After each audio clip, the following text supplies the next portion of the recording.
Bonjour et bienvenue à tout le monde dans ce nouvel épisode. J'ai le grand plaisir d'accueillir aujourd'hui Marie Boutavant, qui va se présenter tout de suite. Mais déjà, bienvenue à toi Marie et je suis vraiment heureuse de cette future discussion déjà. Merci d'être là. Merci beaucoup à toi maintenant pour l'invitation. J'ai hâte en effet qu'on échange. Il y a plein de mystères, plein de... On a toutes les deux hâte. Marie, elle se dandine sur sa chaise devant moi, elle tortille la tête, super. Du coup, sans plus attendre, Marie, est-ce que tu peux te présenter, s'il te plaît? Oui, bien sûr. Donc, je suis Marie Boutavant. Je suis coach professionnel certifié. Et donc, qu'est-ce que je fais en coaching? Parce que des coachs, il y en a plein. Donc, je vais un petit Ouais. peu expliquer, moi, quelle est ma spécificité. C'est que j'accompagne plus particulièrement les salariés qui sont plus bien dans leur vie professionnelle, qui sont en manque de sens, qui en ont marre, qui ont envie de changement. Donc, je les accompagne soit à retravailler sur leur job actuel et mettre les nouvelles choses en place pour que ça se passe mieux, ou bien, si ça ne va plus du tout et qu'ils ont envie de partir, effectuer une transition, une reconversion. Et Oh, j'accompagne également les entrepreneurs dans le développement de leur activité. Donc souvent, on vient me voir sur des parties organisation, parce que la liberté entrepreneuriale, elle est chouette, mais elle demande quand même de s'organiser et souvent, c'est quelque chose dont les entrepreneurs ont besoin. Et également sur la partie développement, parce que du coup, le nerf de la guerre, c'est de trouver ses clients. Donc c'est souvent sur ces deux thématiques qu'on vient me voir. ok, donc tu es coach en reconversion pour les personnes donc, qui se sentent plus bien dans leur travail, donc les aider dans leur travail, ou clairement quand elles sont prêtes à switcher de travail. Et donc tu les aides à trouver leur voie. Ça va être assez variable en fait selon les profils, parce que je fais vraiment de l'accompagnement sur mesure. Par exemple, j'ai pas de programme prédéfini, je m'adapte vraiment à la demande de la personne. Et Mm. alors pour celles en effet qui savent pas du tout quoi faire, je les aide à trouver leur voie, même si j'aime pas trop ce terme, en tout Oui. cas à trouver la prochaine étape, le prochain métier. Quand ouais, tout à fait, quand c'est nécessaire, ou bien celles qui se posent la question de passer sur de l'entrepreneuriat, les aider à avoir le déclic, à faire le premier pas et à y aller et après à déployer leur activité. Ok, excellent. Et donc les entrepreneurs, tu les aides principalement sur la partie organisationnelle, puisque voilà, tu as constaté par toi-même qu'être entrepreneur, c'est bien, mais c'est une nouvelle paire de manches. C'est ça. Et après, bien entendu, là, je parle des deux problèmes principaux, mais il y en a plein d'autres derrière, hein. C'est l'histoire de l'iceberg immergé, émergé. Souvent, l'organisation, c'est la partie émergée, puis après, on va creuser pour voir qu'est-ce qui se cache d'autre derrière. Voilà, est-ce qu'il y a des croyances, des choses qui bloquent, ou souvent on part de l'organisation, mais on arrive à un autre point final qui fait que finalement, l'organisation se résout un petit peu d'elle-même. D'accord, hyper intéressant. Donc en fait, c'est un peu le symptôme, l'organisation, et derrière, tu vas te rendre compte souvent que, ah, mais attends. Ouais, tout à fait. Je peux te donner un exemple. J'ai accompagné Ouais. une entrepreneur qui était venue sur cette question de l'organisation. Puis en fait, en creusant, on s'est rendu compte qu'elle n'avait pas de stratégie claire. Donc en effet, si la stratégie n'est pas claire, on ne peut pas s'organiser. Et pourquoi est-ce qu'il n'y avait pas de stratégie claire? C'est parce qu'en fait, elle devait faire un choix. Et il y avait un choix un peu logique pour son business. Sauf qu'elle n'avait pas à prendre cette décision parce qu'il y avait un conflit de valeurs. Ça rentrait vraiment en conflit avec ses valeurs. Elle n'avait pas envie que son entreprise prenne ce tournant. Donc, on a retravaillé les choses pour que ça reste en accord avec ses valeurs et qu'elle trouve sa propre manière de fonctionner. Et donc, après, la stratégie a été claire et l'organisation est venue d'elle-même. Je donne pas trop de détails pour garder la Mm. confidentialité, mais en gros, ça s'est passé comme ça pour cet exemple. C'est super intéressant. J'ai l'impression qu'on commence déjà à rentrer dans le deep du sujet. Mais du coup, c'est super intéressant, je trouve, ce que tu dis, et ça résume bien le travail du coaching parce que souvent, effectivement, on a affaire à des, on a des clients qui arrivent en disant, j'ai peur de faire ça ou j'arrive pas à faire ça.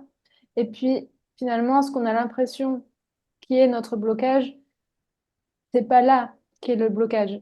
Et c'est ce que je trouve passionnant avec le coaching, c'est que le coach, il est là pour questionner, pour poser des questions et aider la personne à démêler le fil, à tirer le fil jusqu'au problème, jusqu'au nœud du problème, qui est en fait souvent pas celui auquel on s'attendait. Oui, exactement. Et je prends aussi l'exemple de la procrastination, parce que tu sais, Mm. ce qu'on entend beaucoup, il faut pas procrastiner, c'est pas bien de procrastiner, on se culpabilise bien par rapport à ça. En général, quand on procrastine, c'est qu'il y a quelque chose derrière, c'est qu'il y a une peur, c'est qu'il y a un blocage, c'est pas juste qu'on est feignant et qu'on n'a pas envie de le Mm. faire, c'est qu'il y a quelque chose qui bloque. Et comme tu dis, l'idée, c'est d'aller trouver où est le nœud du problème, de le démêler. Et souvent, après, il n'y a plus de question de procrastination, hein. On y va, ça se pose plus. Ouais, ouais, c'est super important, je pense que ce dont tu parles là, Marie. Et moi, en tout cas, c'est ça qui m'avait bien aidé la toute première fois que je m'étais fait coacher, quand j'ai découvert le coaching. en 2021, c'était vraiment ça. Enfin, j'étais arrivée avec tout un tas de problèmes. J'avais vraiment un gros tas. J'étais vraiment déterminée à, tu vois, à tout trier et à aller de l'avant. Donc, et vraiment, j'ai découvert le coaching en faisant cet accompagnement. Et du coup, la personne qui me coachait m'a vraiment aidée à me remettre dans ma zone de pouvoir comme font les coachs. À dire, OK, donc tu procrastines, mais pourquoi, ça veut dire quoi pour toi procrastiner? Sur quoi tu procrastines? Pourquoi tu repousses ça? Et d'aller creuser, creuser, creuser. Pourquoi tu n'as pas envie de le faire? Qu'est-ce que tu préférerais faire à la place? Et d'aller creuser comme ça de questions. Et simplement en faisant ça, ça m'avait tellement apporté de clarté sur moi-même et de pouvoir aussi, parce que du coup, je me suis rendu compte que j'avais tout en moi. Et le coach, il donne des questions en or comme ça euh, pour accéder en soi à toutes les réponses qu'on a déjà. Et ça, je trouve que ça relève de la magie. Ouais, tout à fait. Et moi, je suis vraiment partisane. Ça dit partisane, partisan. Oui, je crois Oui, je qu'on peut. crois que oui. Allez, partisane du connais-toi toi-même. Parce qu'en fait, c'est ce que tu dis, c'est en apprenant à se connaître et à trouver ses propres réponses, ben, c'est là que ça fonctionne. Et c'est vrai que le conseil et la formation sont des très bons outils également. Mais des fois, on a beau faire toutes les formations du monde, écouter tous les conseils, ben, ça marche pas pour soi. Et donc là, le pourquoi ça marche pas pour soi, bah, souvent, c'est qu'il y a un conflit soit de valeurs, soit d'alignement, il y a quelque chose qui fonctionne pas. Et on a déjà beaucoup de réponses en nous-mêmes que bah, le coach, en effet, va amener à explorer et à faire ressortir. Et ce qui va faire qu'après, ça va aller tout seul, là où pendant peut-être des semaines, des mois, voire des années, on bloquait sur une problématique. Super intéressant. Et je trouve que ça, c'est important dans le coaching et ça amène de la profondeur. Mhm. Comme on disait, le problème, on a l'impression qu'on a un problème, mais en fait, c'est pas ça. Si on résout ce problème juste en disant, ah bah tu t'as qu'à mettre un sparadrap, ben en fait, on peut arrêter de procrastiner, et voilà, dire vas-y, passe à l'action. Mais je crois que le travail du coach, c'est d'aller à la racine du problème et de dire, ok, on va résoudre ton problème vraiment en profondeur. Et ça, c'est vraiment précieux aujourd'hui, je trouve, dans un monde où tout va vite ou dans un monde où on met des sparadraps partout pour aller plus vite. Et ben, je trouve que le coaching, c'est un travail plus lent et pas forcément, non, justement, je me suis contredit, plus profond et pas forcément plus lent parce que je trouve que c'est vraiment efficace. Mhm. Oui, et ça permet aussi à la personne d'être autonome par la suite, parce que Mm, cette problématique qu'elle a rencontrée, quand elle va la re-rencontrer, elle va pouvoir bah, d'elle-même se poser les mêmes questions ou des questions équivalentes et mm, résoudre le problème par elle-même. Alors, ça ne veut mm, pas dire qu'il n'y aura pas un autre cours au coaching sur notre problématique à un autre mm, moment, mais en tout cas, ça lui donne beaucoup d'autonomie sur aller chercher quel problème se trouve en profondeur. Et une fois qu'on l'a identifié, bon, dans la vie, souvent, c'est un petit peu les mêmes choses qui mm, reviennent, hein. Au bout d'un moment, on se connaît et on connaît ce qui bloque. Et donc, ça permet bah, de pouvoir, comme tu le disais, résoudre et donc de gagner du temps. Parce que mm, ce temps gagné, bah, c'est vrai que ça oblige à mettre pause, mais ce bouton mm, pause, il va permettre de gagner du temps par la suite. mm.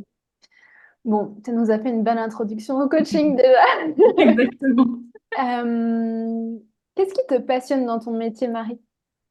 Il y a beaucoup de choses. Moi, Ouais. ce qui me passionne, c'est déjà tout ce qu'on a dit sur le fait d'aller accompagner les gens à résoudre leurs problématiques, leurs profondeurs. Enfin, moi, c'est vraiment l'humain quand même qui est dans le cœur de mon métier, hein, comme pour beaucoup de coachs. C'est le fait voilà, d'accompagner. Moi, l'accompagnement, c'est un mot que je trouve très fort parce que pour moi, accompagner, c'est aller aider la personne, marcher à côté de la personne sans faire pour elle, mais d'être un peu un guide Mm, sur le chemin.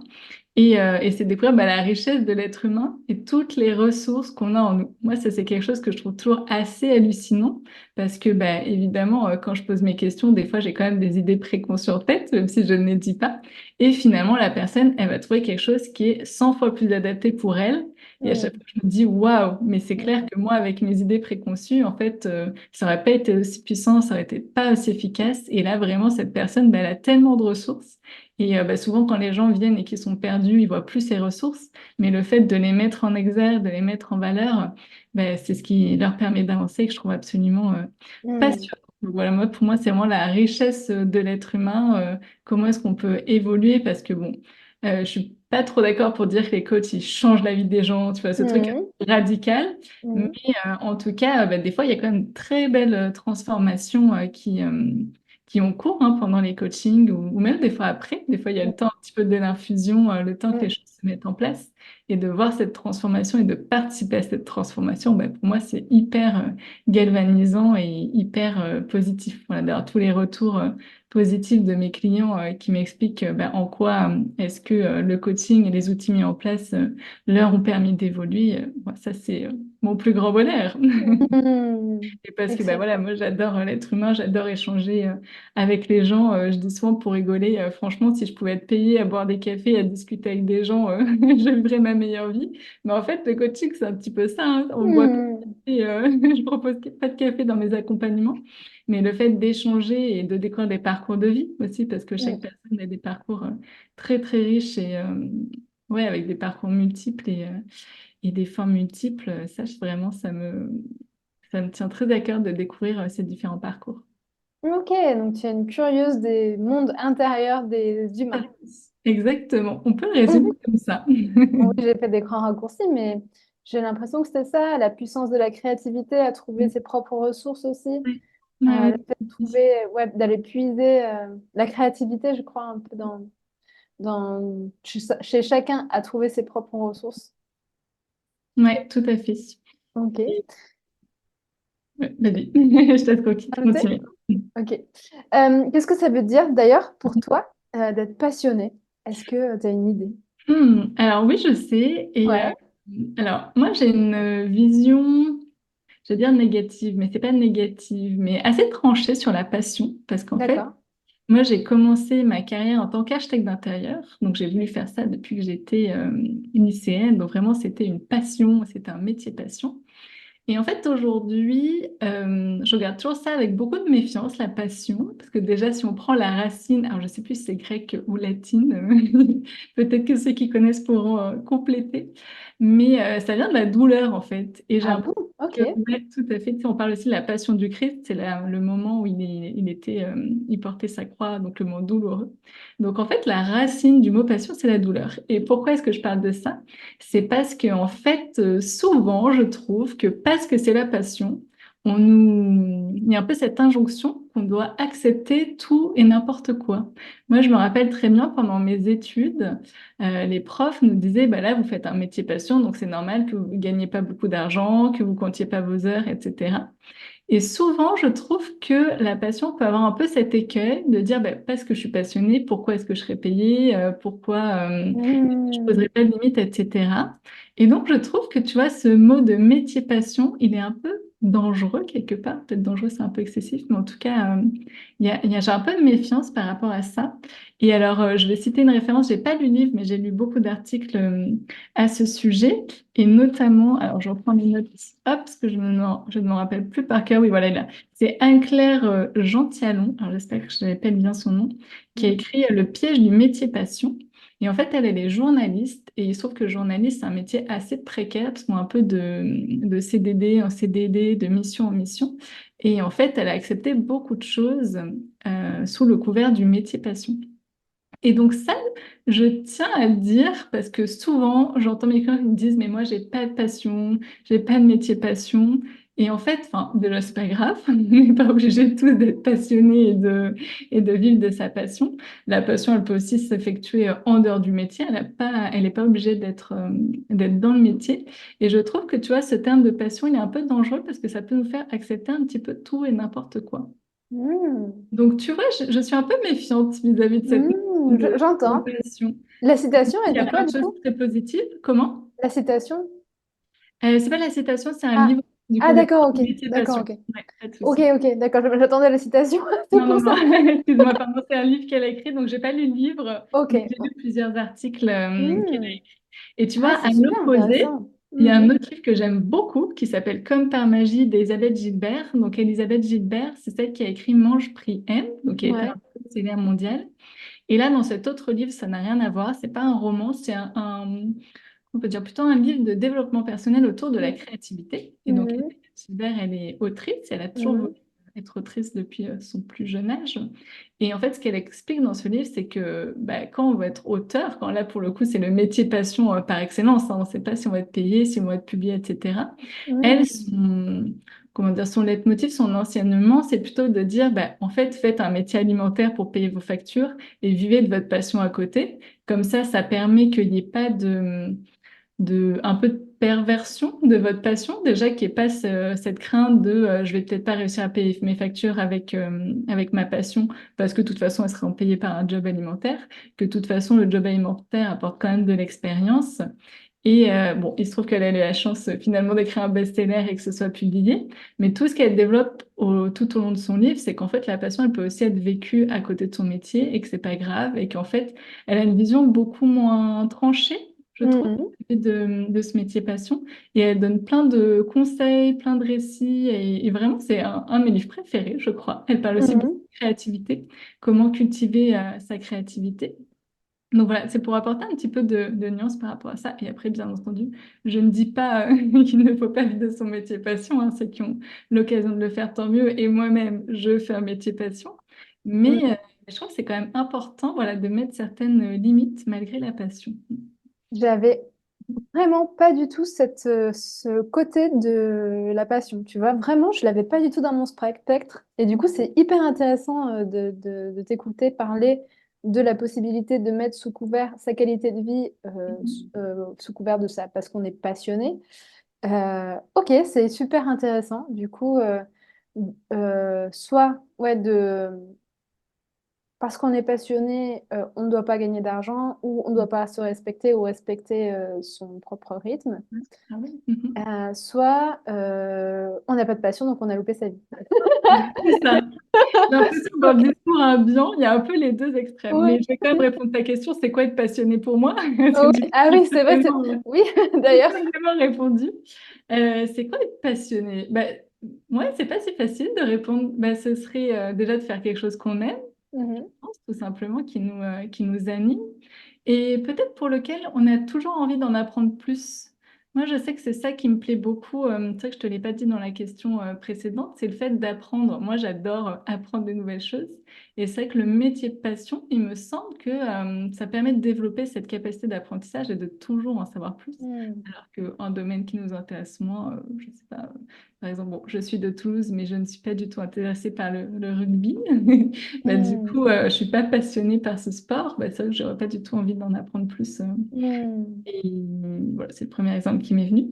Donc, ouais, peut-être cette envie de creuser, d'être toujours plus loin, que ce soit toujours là et que ce soit quelque chose, ouais, pour lequel bah, on se lasse pas. Il y a peut-être ça pour moi derrière la passion Ok, hyper et qui me intéressant. remplissent beaucoup aussi. Ok, hyper intéressant.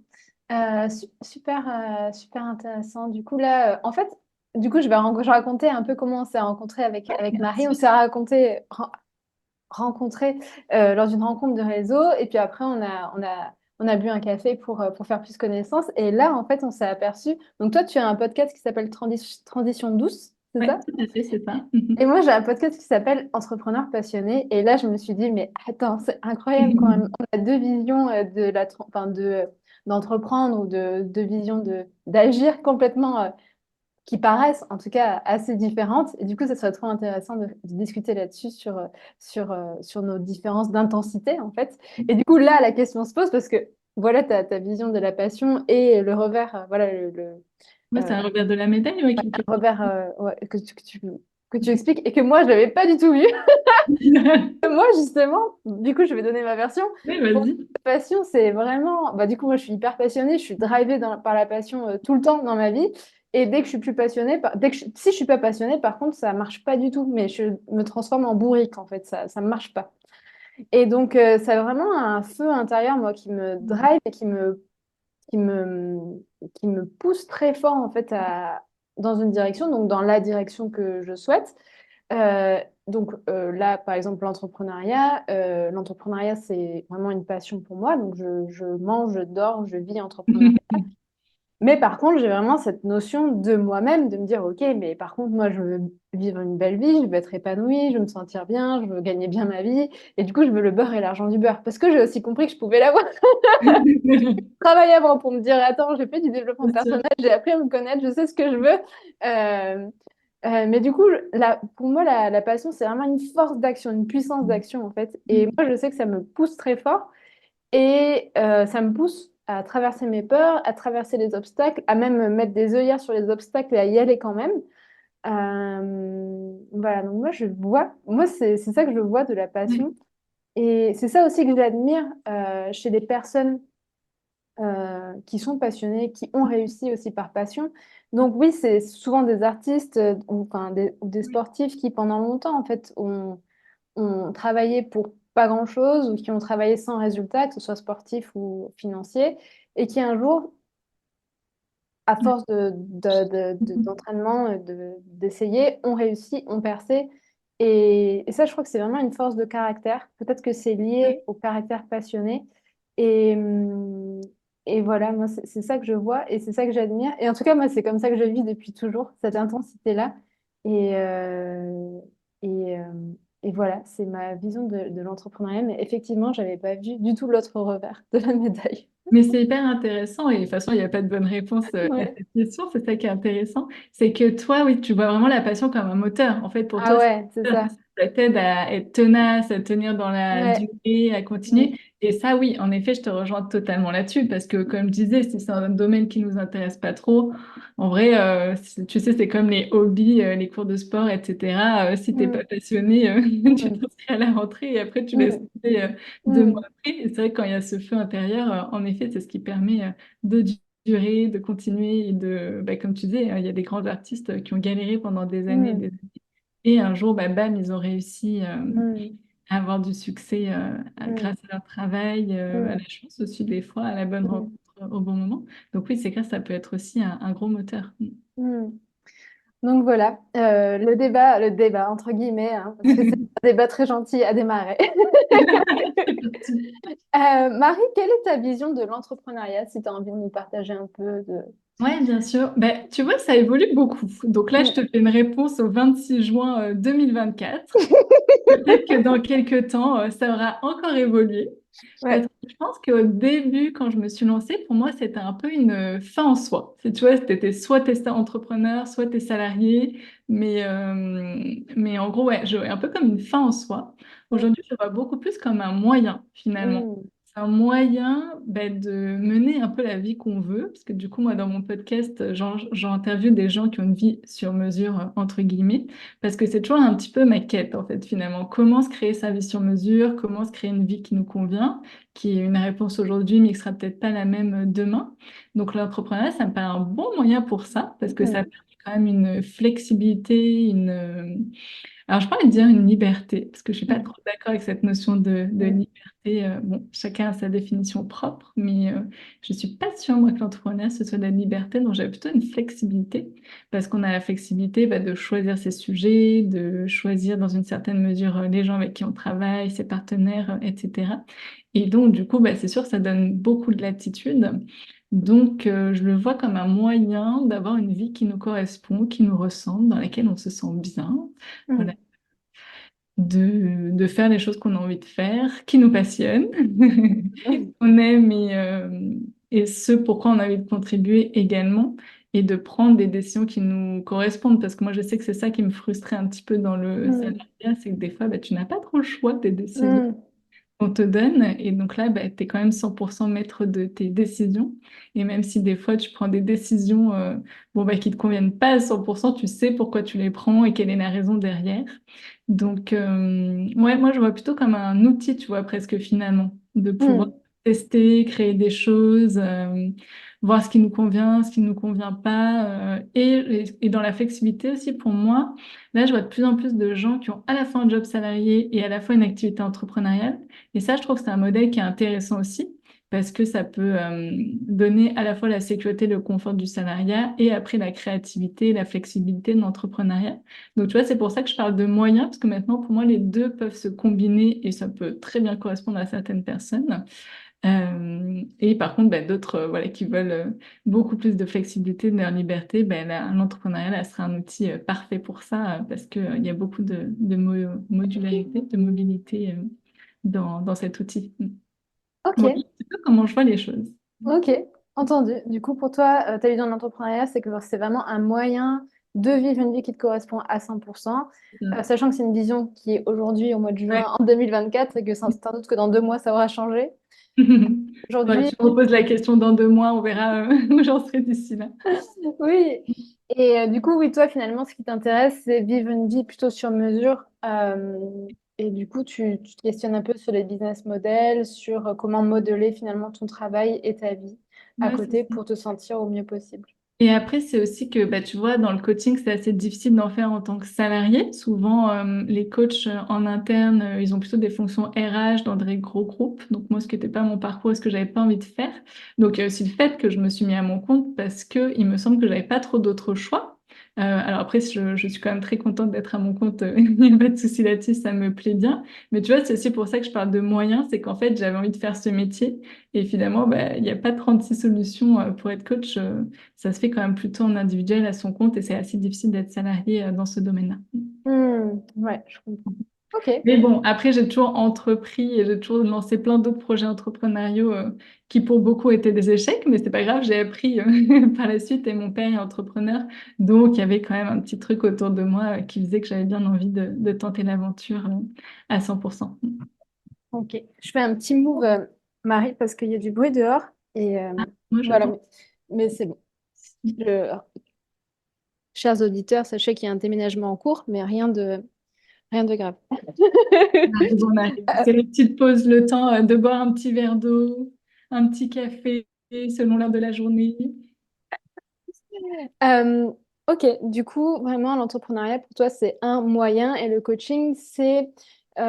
oui, voilà, du coup, tu as constaté que c'était plutôt un format sous forme d'entrepreneuriat, puisqu'il n'y a pas de poste salarié disponible pour le moment, d'après ce que tu avais observé. Ou qui ne m'intéressait pas. Donc du coup, j'avoue que je n'ai pas envie d'être un poste qui ne m'intéresse pas. Ça ne correspond pas à la vie sur mesure que je souhaite avoir.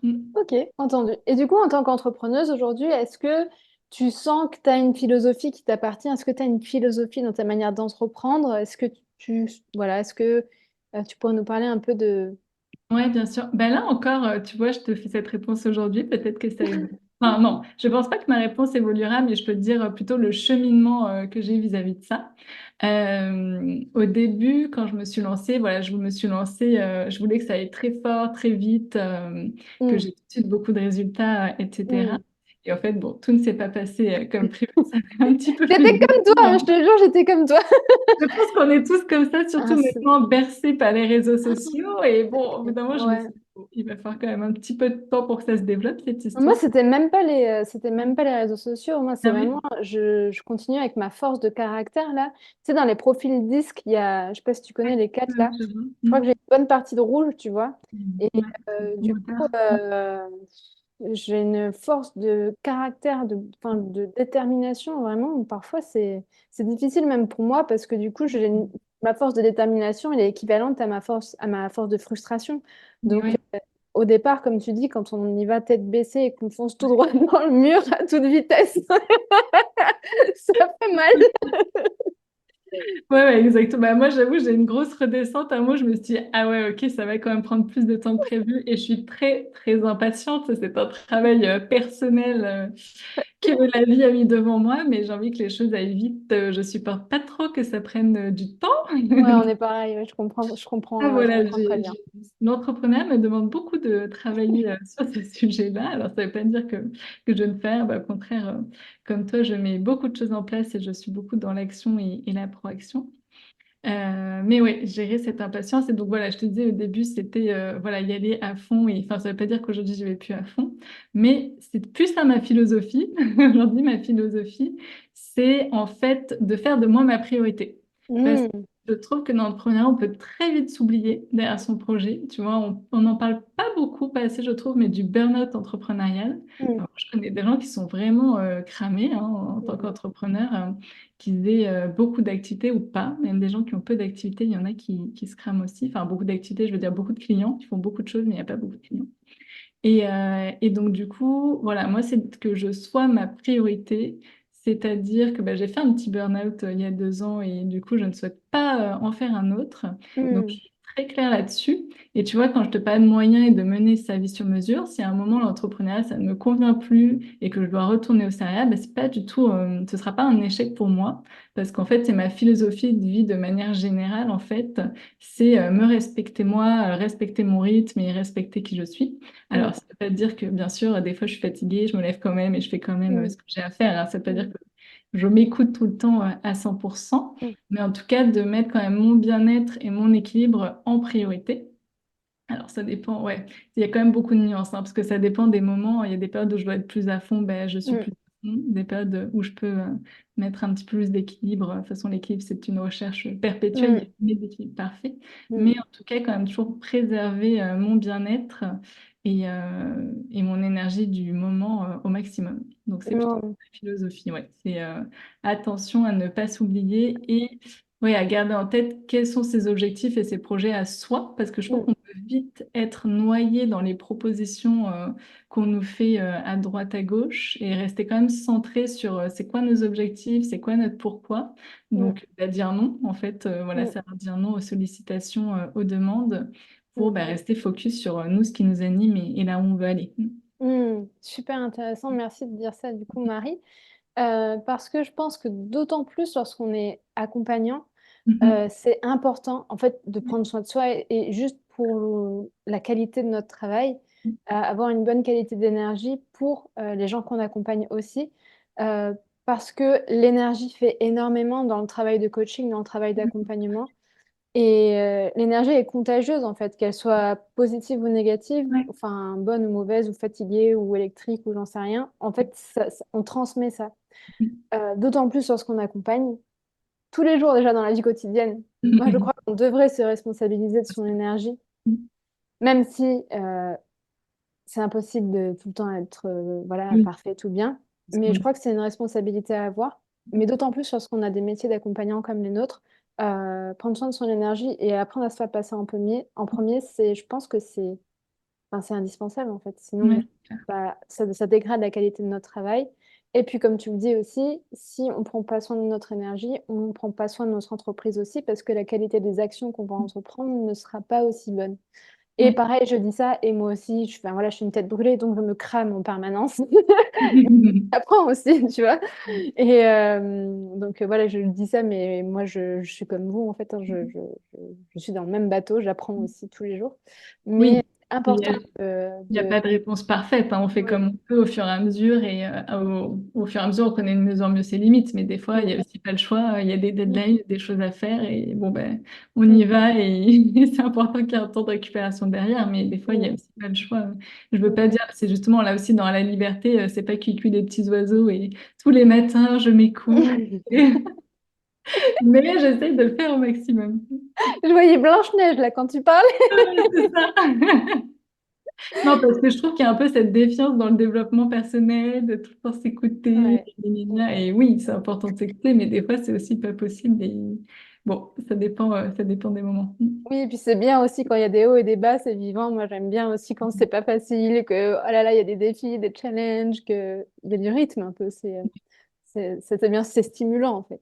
C'est clair. Et toi, c'est quoi ta philosophie, du coup? Je suis curieuse de Ah savoir. ouais, c'est une bonne question. Je crois que j'ai d'abord envie de répondre j'ai besoin de répondre à la question Ah, d'avant. vas-y. Ma vision, parce que la philosophie, je sais pas trop. Mais si, en fait, je pense que la vision et la philosophie, ça va se rejoindre. Mais pour moi, donc toi, tu disais, l'entrepreneuriat, c'est un moyen. Et pour moi, c'est une voie. Pour moi, Hmm. l'entrepreneuriat, c'est une voie d'épanouissement personnel. Donc ça, je l'ai calqué de mon propre parcours. Je me suis toujours cherchée dans le salariat et c'est grâce à l'entrepreneuriat que j'ai pu vraiment me sentir bien dans mon travail, découvrir qui j'étais moi Hmm. et pourquoi j'étais faite. L'entrepreneuriat, moi, ça m'a amené de la liberté, ça m'a amené le champ de créativité, le champ ouais, des possibles qui m'a permis d'être qui je suis aujourd'hui et qui me permet tous les jours d'essayer de devenir une personne plus épanouie aussi. Et pour moi, c'est vraiment une voie, l'entrepreneuriat. Donc ça, c'est ma vision de l'entrepreneuriat et je sais que l'entreprise elle va m'amener les défis que j'ai besoin de rencontrer tout le temps pour évoluer et pour évoluer avec elle. Donc pour moi, c'est vraiment une voie d'épanouissement en fait, l'entrepreneuriat personnel et professionnel. Et c'est une voie que moi je trouve assez complète lorsque on prend soin de se faire accompagner et soi-même de se développer personnellement. Euh, et professionnellement aussi. Ouais. Ouais, pour rebondir là-dessus, Ça me paraît difficile quand même de faire l'économie, de se faire accompagner. Alors, pas tout le temps et quel que soit peu importe le type d'accompagnement, mais c'est vrai que c'est très challengeant et pour moi, c'est presque un outil de développement personnel, en fait, l'entrepreneuriat. Ouais, ouais, ouais, On peut carrément. pas se cacher derrière c'est mon patron qui me casse les pieds ou c'est mes collègues parce que là, Mm, bah, tous nos choix nous appartiennent quelque part. Et c'est vrai que ce dont tu parles de l'accompagnement, je pense que c'est très important d'avoir des espaces de ressources, des espaces où on puisse voilà, mm, déposer, échanger, se faire aider. mm, Enfin, ça me paraît difficile de faire l'économie de ça. mm. Ouais, ouais, je te rejoins aussi. Voilà. Et donc, ma philosophie, ben, de la même façon que toi, aujourd'hui, je pense ça, mais il y a un mois, j'étais pas du tout comme ça, et dans un mois, j'aurais évolué en termes de philosophie parce que ça change tout le temps. Euh, j'ai du mal à répondre, mais ma philosophie d'entrepreneuriat, oh là là, c'est difficile, j'ai du mal à répondre. Mais ça rejoint un peu ma vision de l'entrepreneuriat sur le fait que je crois que j'ai. Ah là là. En fait, je pense. Attends, je vais essayer de Vas-y, me vas-y. formuler, mais je crois que tout est juste en entrepreneuriat. À Hmm. partir du moment où on met un. Je suis persuadée qu'à partir du moment où quelqu'un met un pied dans un entrepreneuriat, même si c'est pas la bonne activité encore, il y a un process qui est entamé et Hmm. que peu importe ce que tu fasses, même si tu as choisi la mauvaise activité, entre guillemets, c'est pas grave. Tu vas arriver à ton chemin. Le tout, c'est de pas abandonner. Ouais. Et c'est ça dans ma philosophie de l'entrepreneuriat. Si aujourd'hui tu as sorti une offre, il y a un client qui va pas, ton entreprise c'est pas aligné, c'est pas grave, en fait, tu es déjà dans le process. Et ma philosophie dans l'entrepreneuriat, c'est bon, t'es dans le bain. Le seul truc maintenant, c'est continuer de nager en surface pour voir un peu ce qui est fait pour toi. Et là maintenant, c'est à toi de tester. Mais voilà, c'est ça. Ouais.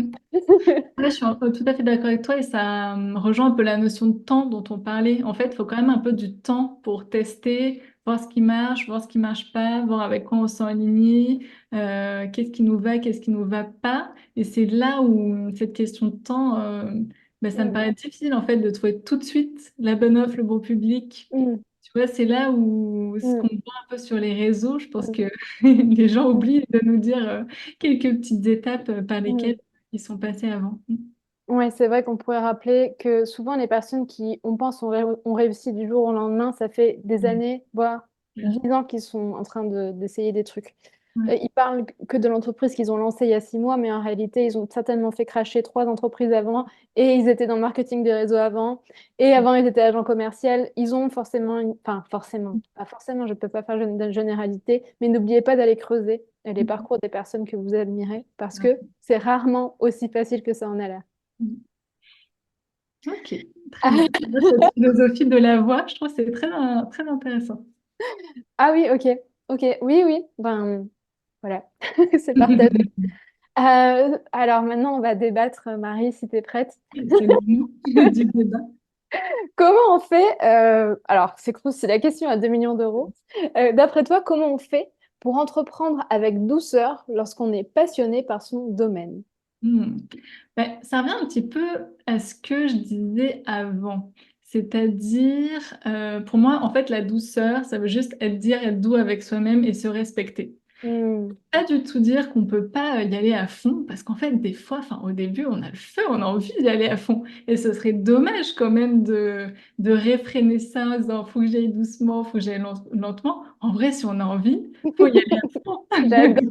Il faut pas s'en priver, parce qu'il y a quand même une question d'énergie dans l'entrepreneuriat et de phase. Des Hmm, fois, on a la patate et tout va bien. hmm, Des fois, c'est dur et bon, bah là, en effet, on est un peu obligé de ralentir. hmm, Mais quand il y a... Alors voilà, l'idée, c'est que les phases de down ne soient pas trop profondes et peut-être de up non plus. hmm, Mais en tout cas, quand on a l'énergie, autant y aller. Mais je crois que la douceur, je l'associe plus au fait d'être sympa avec soi-même. Tu vois, hmm, si je prends mon exemple, je suis assez exigeante avec moi-même et j'ai hmm, l'impression dans mes journées que j'en ai jamais fait assez, que j'aurais pu faire hmm, mieux. Tu vois, un peu ce discours intérieur. Et hmm, en fait, rapporter de la douceur, c'est me dire, OK, ma cocotte, oui, tu aurais pu en faire 3 fois plus, mais il y a un moment, les journées n'ont que 24 heures, hmm, donc tout hmm, ce que tu as fait, c'est déjà très bien. Et moi, hmm, j'ai un exercice que je partage beaucoup avec mes clients pour aider sur la confiance en soi et un peu être satisfait de soi-même parce que c'est une quête infinie. Moi, je sais que dès que j'ai passé un obstacle, je suis là, OK, mais c'est quoi l'obstacle suivant? ouais. Un peu de déguster chaque Hmm. petite victoire. victoires. Donc maintenant, je me force un peu. Mm. Bon, je ne veux pas mettre une injonction sur fêter les victoires, mais quand même, c'est important. Et donc cet exercice, c'est de noter tous les jours 3 choses dont on est fier qu'on a fait bien.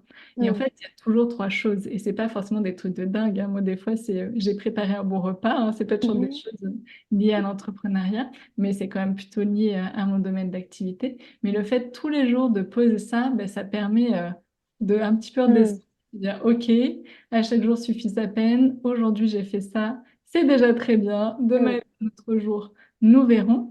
Donc, la douceur aussi, je veux pas faire croire que ça veut dire qu'il n'y a pas de travail derrière, parce qu'on va pas se mentir, tous les gens qui sont arrivés là où ils sont arrivés, c'est par du travail, hein. Je pense qu'aujourd'hui, on vend un peu trop de facilité sur le fait que, bah, on le disait tout à l'heure, ça va être facile. Non, c'est quand Mm. même du boulot. Après, c'est pas parce qu'il y a du boulot qu'on doit être cramé, mais il y a un juste Mm. milieu à trouver entre les deux.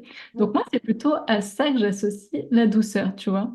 Ok, ouais, transition douce, du coup, c'est vraiment euh, Pour moi, c'est faire le vraiment. travail, mais en se respectant soi-même. Ouais, c'est ça. Échanger en douceur, dans le sens où, pareil, il y a beaucoup d'injonctions aujourd'hui de sortir de sa zone de confort.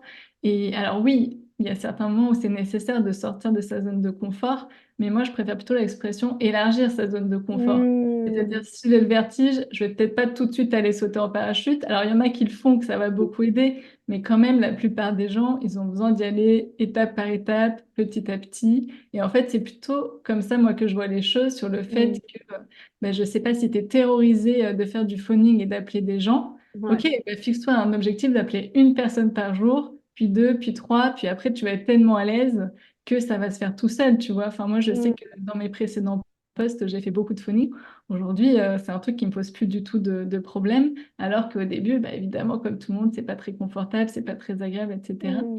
Je prends un exemple que je sais, il y a plein de gens Mm. qui le détestent, donc c'est pour ça que je prends ça, mais tu vois qu'on peut y aller étape par étape. Et Mm. ça dépend aussi toujours de ses objectifs, du temps qu'on veut se donner et de ce qui est important pour nous et de préserver notre énergie. Tu vois, par exemple, moi, je sais que j'adorerais avoir l'énergie de travailler 90 heures par semaine, mais en fait, je Mm. peux pas. Je sais que je vais me cramer. Au bout d'une semaine, je serai déjà en PLS. Mm. Ben, ok, j'ai pas cette énergie-là, donc je vais faire comme je peux avec mon énergie, et donc ça va me forcer, et peut-être l'avantage à être très efficace. Alors peut-être qu'en 90 heures, je multiplierai les actions et je partirai un peu dans tous les sens. Mais tu vois, j'essaye d'être douce avec moi-même sur cet aspect. Ok, je peux pas travailler 90 heures, je peux peut-être en travailler que 40-50. Bah ok, c'est mon rythme et c'est comme ça. C'est Et déjà pas mal. c'est déjà pas mal. Oui, je fais pas tout le temps 50 heures, hein, rassurez-vous, c'est plutôt, plutôt 40 en moyenne. Parce que je sais que j'ai pas cette énergie d'aller au-delà et que, bah, comme je disais, ma priorité, c'est mon bien-être à la fois physique et mental. Donc, je le vois plutôt comme ça. Mais tu vois, ça veut pas dire qu'on peut pas y aller à fond, qu'on peut pas être passionné. C'est plutôt, OK, quand il y a un truc difficile, on prend le temps d'y aller petit à Mm. petit. Parce qu'en fait, tu sais, on parle beaucoup des reconversions, des gens qui vont élever des chefs dans le Larzac et tout ça, là, tu sais, les trucs extrêmes. Ouais. Mais en fait, ça, c'est qu'une petite partie des reconversions. Et il y a aussi des gens, bah, le fait d'être partis dans un extrême comme ça, finalement, ils se sont rendus compte que c'était pas ce qu'il leur fallait, tu vois. Moi, je suis Mm. vraiment pour tester petit à petit. Même, Mm. bah, peut-être entreprendre avec douceur, ça peut être de tester son activité en parallèle du salariat. Voir qu'est-ce qui se passe, comment ça marche, est-ce que ça nous plaît vraiment ou pas, est-ce que Mm. on se dit finalement l'entrepreneuriat, oh, vas-y, Hyper laisse tomber, intéressant. c'est trop de travail, je préfère être salarié, ou est-ce qu'au contraire ça marche et après on a envie d'aller plus loin. Et après, il y en a qui ont envie de se lancer d'un coup et si on a l'énergie pareille, il faut y aller. Mais en Mm. tout cas, c'est un peu pour sortir de toutes ces injonctions et encore une fois du storytelling de allez, j'ai tout fait du jour au lendemain. Ben non, Ouais. sauf que non, il y a toujours un temps de maturation, quoi Mm. qu'il arrive. Ouais, c'est intéressant. Moi, je fais pas du tout partie de l'équipe de petit à petit. Je suis une Ouais. bourrine, quoi. Je fais tout à la bourrine, quoi. Mais Mhm. tout dans ma vie, hein, tout le temps, Mhm. depuis toujours, je trace tout droit. Et je saute à pieds joints dans le vide et j'adore ça. Ouais, J'adore ça. après, Ah, mais après, il y a des revers de médaille, hein. Il y a des trucs qui m'allaient oui, pas du tout. J'ai fait des gros demi-tours.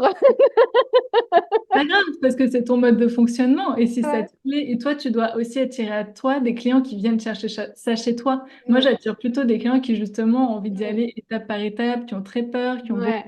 ont beaucoup de craintes. Mm. Et c'est tant mieux qu'il y ait plein de Oui, perspectives différentes, tant ouais, mieux. ouais. C'est Donc, intéressant, ouais. ouais, ouais. Donc, je ne dis pas du tout que c'est la seule méthode, en fait, Mm. mais c'est Ah oui, non, mais c'est sûr, c'est sûr. celle que j'ai envie de transmettre quelque part. Oui, oui, et puis c'est important en fait que tu parles de ça parce que déjà, c'est important d'arriver à dépasser ses peurs, peu importe la manière dont on le fait. Le plus important, c'est d'arriver à être aligné dans sa vie. Et s'il y a des personnes qui ont besoin de prendre beaucoup de temps pour dépasser leurs peurs et y aller étape par étape, c'est absolument génial. Et merci de faire ton travail parce que du coup, tu fais ce travail avec patience et douceur avec tes clients.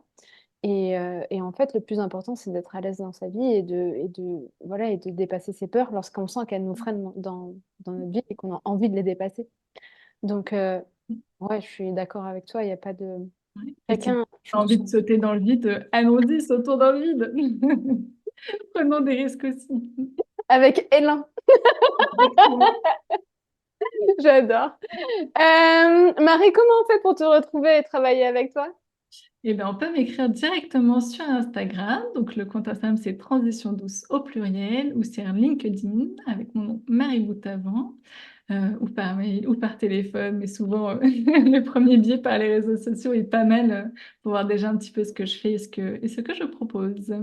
Ok, Et très ravie, super. et bien entendu, d'échanger avec vous. Yes. Et dernière question pour toi, est-ce que tu aurais une ressource à nous partager, un podcast, un livre, une formation, quelque chose que tu as découvert récemment que tu tiens vraiment à nous partager? Ouais, ben, j'ai réfléchi à cette question et c'est vrai que je pourrais citer plein de livres, de podcasts, etc. parce que j'en suis une grosse consommatrice. Mais en fait, je me suis dit, la ressource la plus précieuse, ben, c'est vous. Et ça va Ah, un petit peu avec tout ce qu'on a dit dans cet épisode.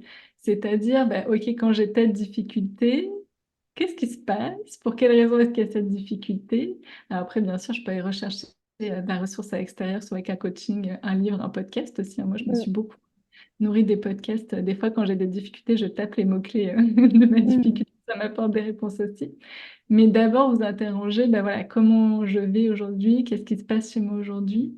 Parce que, je ne sais plus comment tu l'as formulé à un moment, mais tu disais, la vie nous emmène toujours au bon endroit ou quelque chose mm, comme ça. Et ça, je crois beaucoup à ça. Et que quand on rencontre des difficultés, ben, il y a toujours une bonne raison à ça. Et souvent, mm, il y a toujours beaucoup de positifs derrière si on prend le temps de s'en occuper et de se poser les bonnes questions et de s'interroger. Donc, je mm. dirais, voilà, la ressource la plus précieuse, c'est nous, finalement. J'ai rajouté un truc, si tu me permets. Oui, bien sûr. Ça serait ouais, peut-être d'écrire ces questions sur un carnet, se Oui, dire, tout à fait. ah, pourquoi je me sens... Et prendre le temps vraiment d'écrire. Et Oui, parfois, juste en écrivant, en commençant à écrire, ah, aujourd'hui, je me sens fatiguée. Et en déroulant le fil, pourquoi je me sens fatiguée? Qu'est-ce qui me trotte dans la tête? oui. Comment je pourrais changer ça? Et ben, souvent, ça prend pas plus de 10 minutes et Mm, ça vous mm, mm. fait la journée.